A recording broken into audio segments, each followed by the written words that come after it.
We're live inside Hughes Room, one of several clubs in recent months which have announced that they've closed their doors. Now here at Hughes Room, they've actually started a GoFundMe account with hopes of raising enough money to reopen this bar. Now this kind of raises some different cultural questions in our city when it comes to music. When the music dies on stages and in venues such as this, what happens to our city as a whole?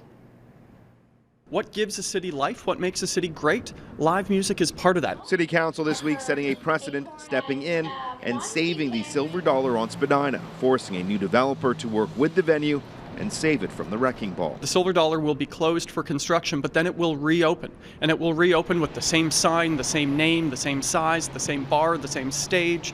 It was an example of the city saying, you know what?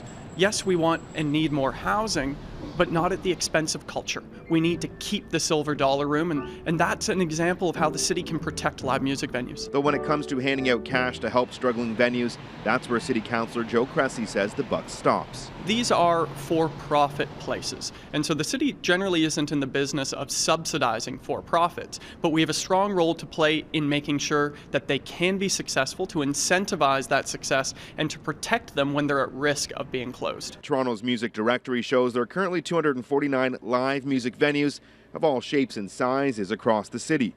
But downtown has seen a decline of venues of all shapes and genres in recent years, from the Government to the Hoxton, Tattoo Rock Parlor to the Hideout. Industry insiders admit more needs to be done to promote live music and its importance in Toronto. Though they say when it comes to developers, City Hall needs to continue to be creative. There are planning laws that can be put in place that reduce the impacts on live music venues when there are new developments coming into play. And so some cities have adopted those. Montreal has some of that, London, Melbourne. So those are, typically it's an agent of change principle.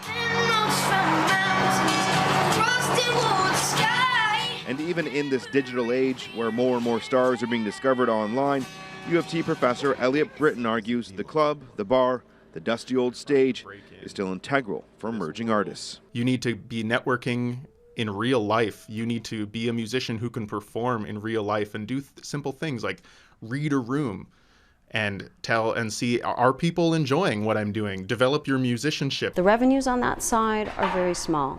And so live music performance is still essential for an artist in terms of making a living.